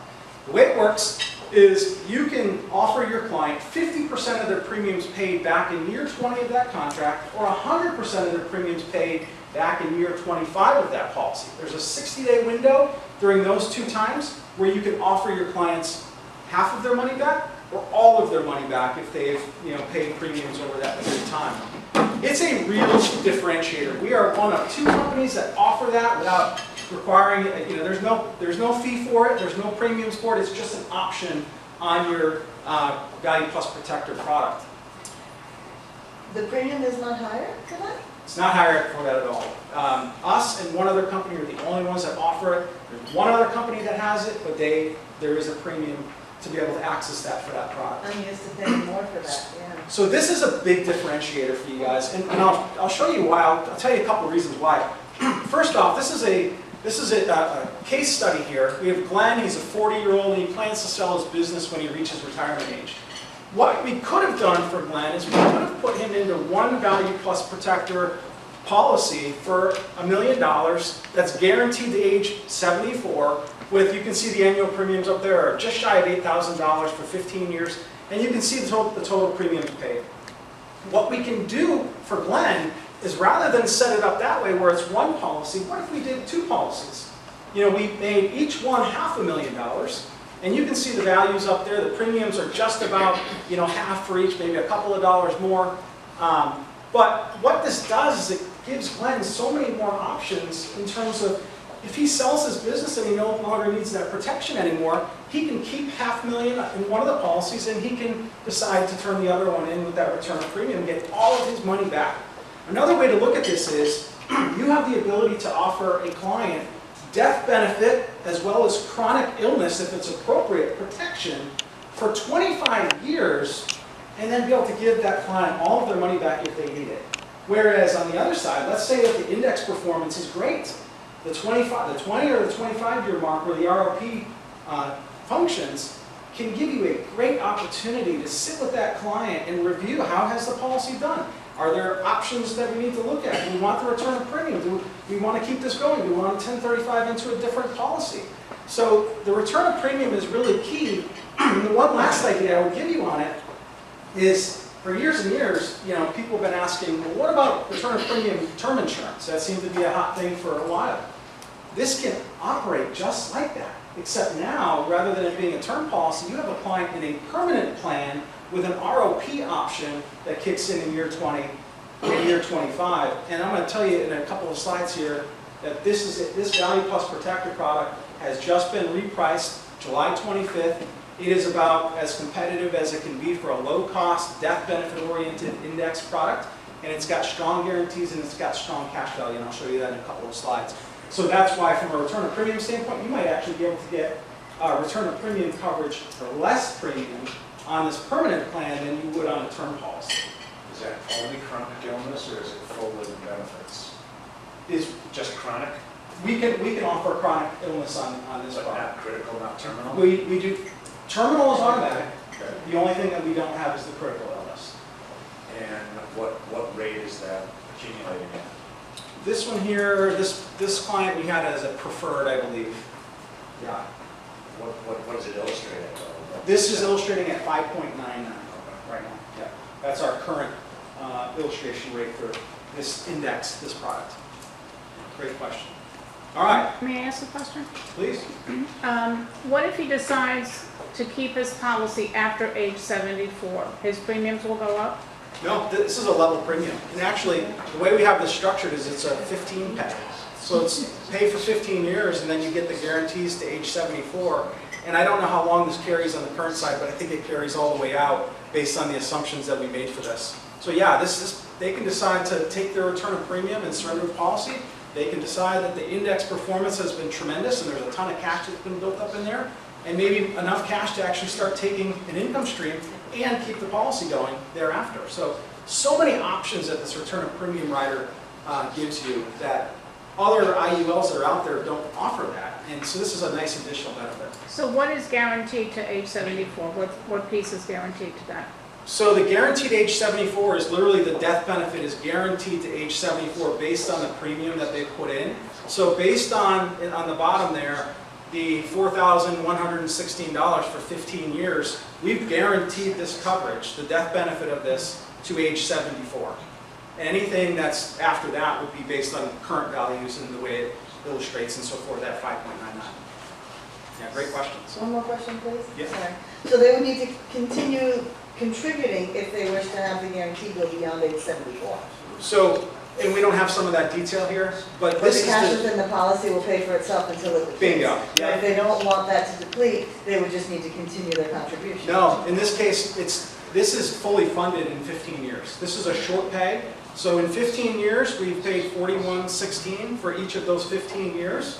And the guarantees are going to last until age 74. On the current side, and I don't have this detail up here, but you can see, you know, the premiums paid end of year 20, the premiums paid end of year 25. That's the return of premium that's being, the client can access that from a return of premium standpoint. Yeah, but it's not the growth, the cash accumulation. Correct. The cash accumulation that's built is not in here. This was just to talk about return of premium.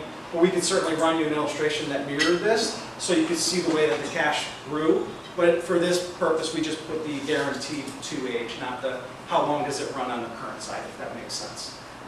Question two, if they want to just do a blend, or just a straight term, or kind of fall off, continue, the next, get a blend product, do that with the policy also? We don't have a blend product, but we've seen a lot of people use term and this so that they can kind of, to what Joe was talking about earlier, where you have some term and some permanent coverage designed for, you know, the pre-retirement and post-retirement. Can you do this with so many products? It wouldn't be with a singular product. We could do with a term product and then probably the value plus Separate policies? separate policies. Yeah. All right. Yeah. You said about living benefits, but you only said chronic. Yeah. That's all this one has? So it's got chronic and it has terminal. Terminal is an automatic rider that's added to this. The only thing that we don't offer is a critical illness rider. We do have a product through a different distribution channel that you know, Levinsons have access to that do have a critical illness component to the products that tend to be a little bit more expensive. So it's just a different distribution channel that we have at AIG that we don't offer critical, but they do.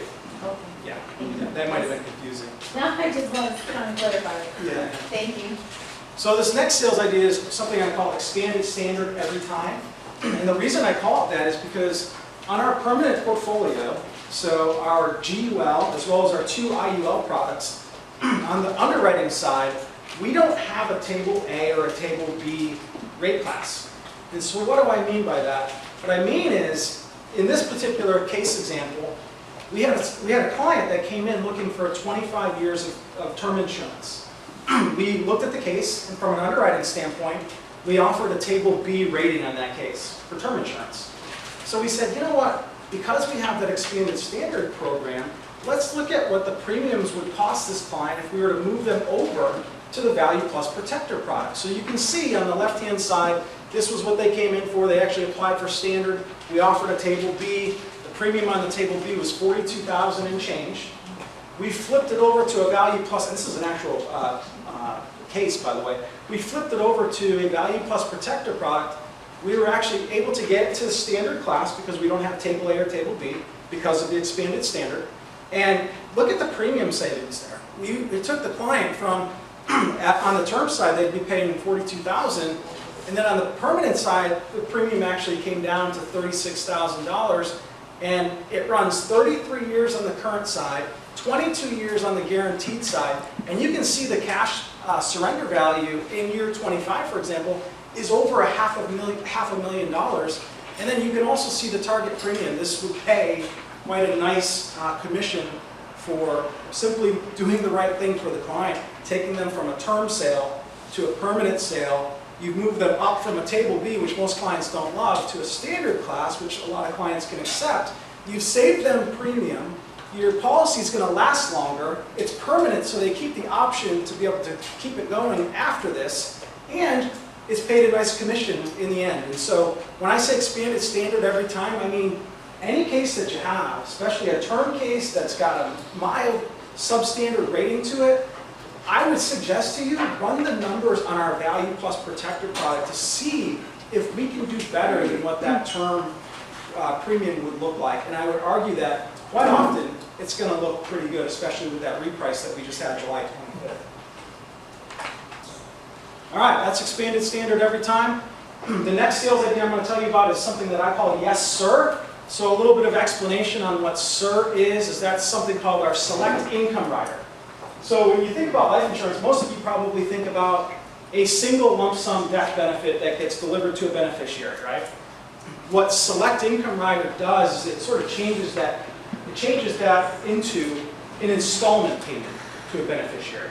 Okay, so rather than delivering one lump sum to a beneficiary, now you have an option to be able to modify that a little bit, and perhaps we want to provide 10 years worth of installment payments to a beneficiary, or 20 years or 30 years of installment payments to a beneficiary. Okay? And so by making that selection at the time of application, what is actually the benefit for the client? Well, the benefit for the client is that it actually will create a reduced cost of insurance charge. So the coverage actually will be less for that client for creating that installment payment on the back end. Okay, so what this sales idea does is it looks at the reduction in those costs of insurance charges and what we could do with those savings. All right, so what we did here in the first line, I don't know if this thing has a, I don't dare press any buttons here, but in the first line there, you can see that we ran the Value Plus Protector. It's a little hard to see. We didn't have any riders on that particular run. And the premium that we came up with was just over $16,000 with a target that's in the $13,500 range. You can see that it's 36 years, and we're paying 20 years of premiums on this. We have no riders, okay? The second run that we did is we want to see now, if we use the Select Income Rider, and we wanted 100% of that death benefit to be paid out over 30 years, what would that premium then look like? And you can see that the premium savings is about $1,700 a year. So it's fairly significant, roughly 10 to 12% premium savings in that line. So in the third line, what we said now is, well, we really should be offering that client some chronic illness protection. Could this create a way for us to be able to add chronic illness protection and not have to have them pay any more premium.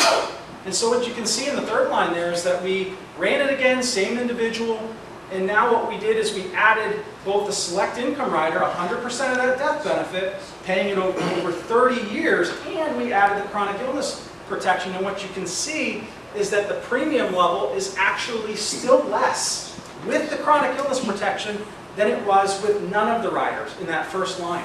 So you can see it's now $16,156 versus the $16,473. And that one has the chronic illness protection that's now been built in.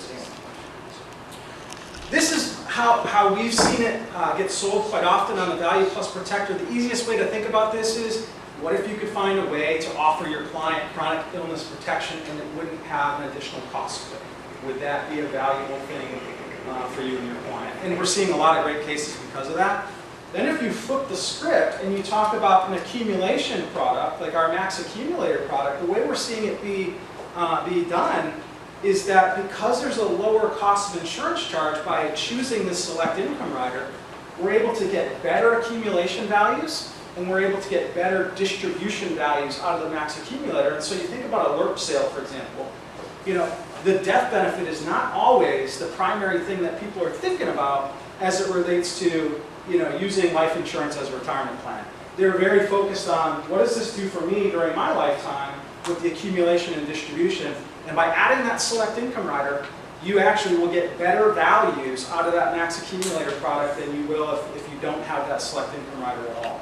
So something to bear in mind, and you may be thinking about, why would I ever do this? Or why would I ever think about that? The clients that have spendthrift children, think about this. How many clients do you work with that would maybe be afraid to hand their kid $1 million check or a $5 million check, right? And so this is a good solution for a client that has that concern anyways, and you can get them better value inside of their policy while they're living. I think it's a no-brainer. The other place that I see this working is that you can choose a percentage of that death benefit. So you could say, all right, I want 50% of the death benefit to go to the kids. I want it to go to them right away, and then lump sum payment. I don't want it to spread out over 30 years for my kids. But I also want 50% of that death benefit to go to a charity. And I would like to spread that out over 30 years. So a charity is not generally going to complain that they didn't get all their money up front. They're going to like the fact that they're getting a contribution or a donation. So there's a couple of very practical ways to be thinking about this. But I think the best thing to leave you with as it relates to yes sir is it's a great way to enhance the values that are in your policy by choosing to have those installment payments rather than one lump sum death benefit check. Yes? Yeah, one little sales idea. The rules changed on beneficiary IRAs, where you can only stretch it out over 10 years instead of your life expectancy. If you want to leave some money to your kids over that same 10-year period to pay the tax on that, this would dovetail very nicely with it. Bingo. Bingo. That's great. That's a great one. We actually have a whole presentation on, you know, inherited IRAs and, you know, the new rules with the Secure Act and all that. So that's a great suggestion. I love that. That's a great one. Yeah. Excellent. Something for you guys to think about. All right.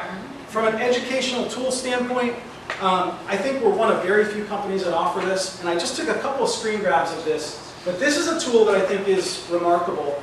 The stuff Joe Ross went through earlier, imagine if you had a way to put that in front of a client either before a meeting to help educate them on the way Index Universal Life works, or after a meeting to kind of reinforce some of the things that you've talked about. Well, this educational tool that's called Life with Confidence does just that. You can see right here, I just included one chart, but it allows a client to go in and actually play with a specific scenario and to see what the difference would be if this was a traditional investment versus if this money was in an Index Universal Life policy. And it allows them to make comparisons on, well, how would that money have performed over the course of a 10-year period of time. It's very interactive, it's very educational, and I think it's an underutilized resource that we have that I think does a very nice job going through some of the fairly complex stuff that we work with and kind of take for granted every day. You know, what's a cap rate? What's a participation rate? What's an index? How does it work? this is screen by screen, a very clean and nicely done presentation and this is client approved, which is kind of unusual. It's a great way to help walk a client through how this stuff works. And so I'd encourage you, this is called, if you didn't catch it, Life with Confidence. Thank you. We'll make sure you guys have a copy of the link. It also can be found on our Retire Stronger website that I mentioned to you up front. But this is a tremendous tool, and not every company, because of the compliance hurdles that we talked about earlier, is willing to put this stuff out there for the general public. It's a much higher bar to get this stuff pushed out for actual clients or consumers. So you may use this in your social media. There's a whole bunch of different ways that you can incorporate a tool like this because there's no restriction on who can see it. So it's a great tool. All right, so this one here is number 4. We value what you do. We know how hard it is.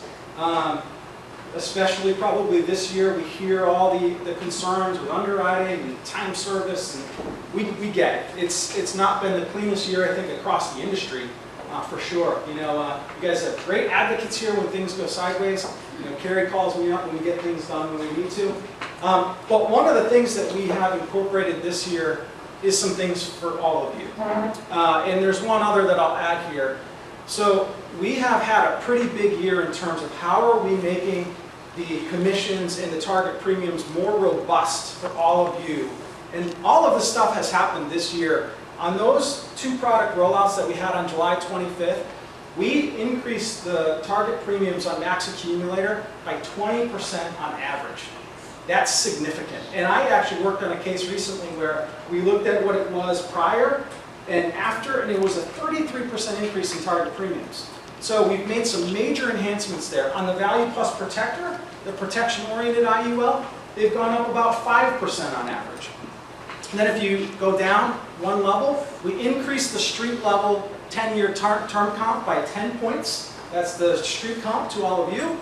And then actually, and I haven't even had a chance to talk to Levinson about this one just yet, is we increased the street level on all term durations by 5 points across the board, permanent change. And that's going to be actually in effect on Monday. Last but not least is, I've talked with Levinson, and there's a 5% additional bonus enhancement that's available on all of your Max Accumulator sales that happen between now and the end of the year. So we've figured that one out, and so in addition to what I've put up here, I clarified with them that we are extending that 5% additional bonus through the end of the year. Initially it was scheduled to end at the end of August, but now that's going through to the end of the year. So I know that not everyone sells compensation or even looks at this up front when you're making your decisions on which products to give to your clients. What I'm trying to tell you is we value your business, and we value how hard it is with what you guys do every day. And so we're making these enhancements for all of you to say thank you. It's been a rough year, and we do want to make sure you guys have the revenue that you're getting paid to run your businesses. And so this is a big deal for us. All right. Okay, so for those of you who actually have been paying close attention to this, AIG Life and Retirement is set very soon to become a company called Corebridge Financial. And so we are kind of in a corporate quiet period right now in terms of what can or cannot be shared about this. But what I would tell you is that our CEO on the last earnings call, this transaction was slated to happen in the second quarter of this year, but it actually had to be pushed back. The market was kind of very volatile, and things weren't exactly set for a successful IPO to go out. What our CEO announced on the last quarterly call was that this is likely to happen during the month of September. So I can tell you it's probably always difficult to hear that a company is going to be making these changes or going through this transition. Corebridge Financial will exclusively be a life and retirement company. And I would just tell you, and this is pretty simple, I can say this, but a company that's narrowly focused on the businesses that they are making investments in is a good thing. When you think about AIG and where they have to make investments, and is it going to go in the property business or the auto insurance business? Is it going to go in the mutual funds? They have so many decisions that they have to make on where those earnings are deployed in terms of investment dollars. And so Corebridge will be a much leaner, slimmer company that can do things differently than AIG ever could. And so I didn't want to not come here because September is right around the corner. I didn't want you guys to not be familiar with who Corebridge is when this happens. Corebridge is us, okay? And you're going to probably see after the IPO happens a ton of advertisements on the TV and just getting you guys familiar with who this company is. And that'll be my job over the course of the next coming years to make sure that you're all updated and educated on who this company is, you know, what's different about them, and where we go from here. So, Company will no longer use AIG as far as the life. AIG will still be the property and casualty company. We will be Corebridge, but we will actually still have American General paper that our policies are issued on, because it still will be a subsidiary company of Corebridge. All the paperwork. Yeah, yeah, and from a licensing standpoint, just so that I'm clear about this, we're going to make it as simple as possible. There won't be a whole bunch of new licensing work that has to be done.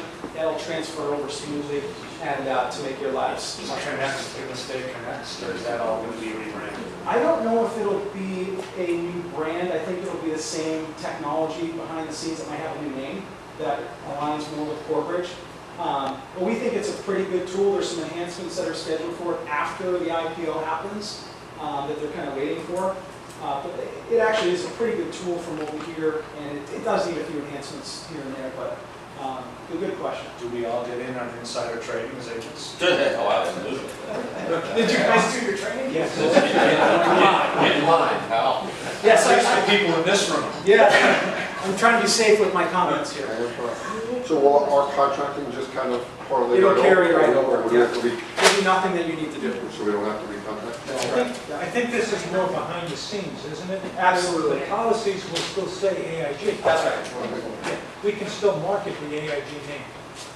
So for the public, I'm sorry, for the public, and the reputation that you have, AIG's a tremendous reputation, and all you would be known as Corebridge to the public. Like Aaron said, It'll be Corebridge to the public. To the public as well. Yeah, so the actual name of the new company will be Corebridge. This has been finalized and determined. What I was trying to say about the American General paper is that we issue policies on American General paper today as AIG. That won't change.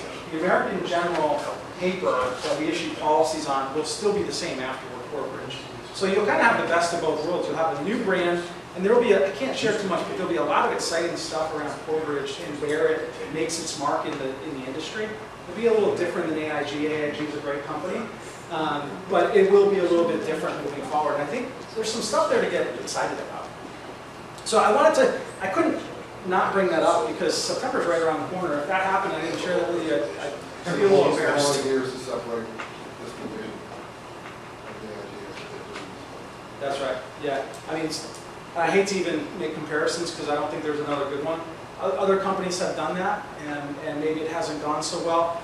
I think things are looking pretty good with us. It's being done much differently. I was actually a part of the MetLife deal back years ago, and so I know how that one went. But I won't comment too much more on that. But yeah, Corebridge Financial is the company to look forward to, and I think there's some good things there. All right, so I mentioned to you about competitively priced products. I'm going to throw a couple slides up here in a minute, and there will be some other companies on here. I'm going to show them to you pretty quickly, but I want you to see that all the great ideas that Joe brought to the table, a lot of the sales ideas and competitive things that I've shared with you that hopefully you're able to take something away.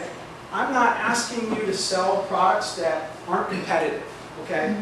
We are very competitive with both our accumulation and our protection IUL products. So here's what I'm going to show you is when we look at some of these products against our competition, and again I said I'm going to splash these up here quickly, we're very strong.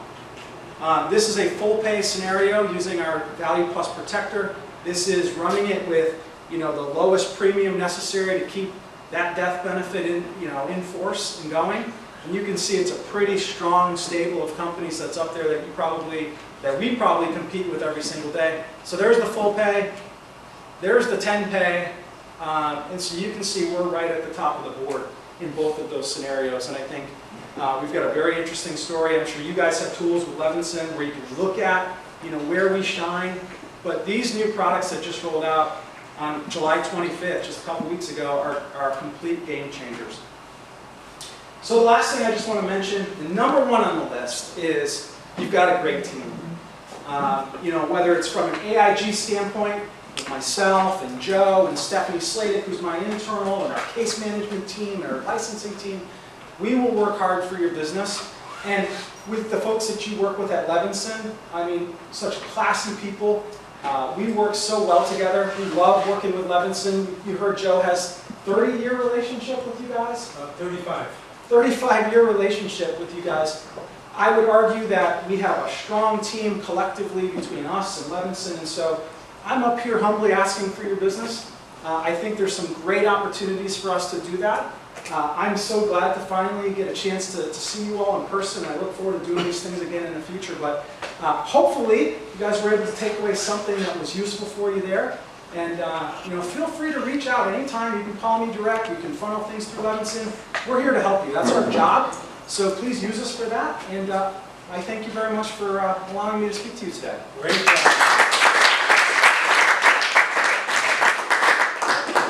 Thank you, sir. Super.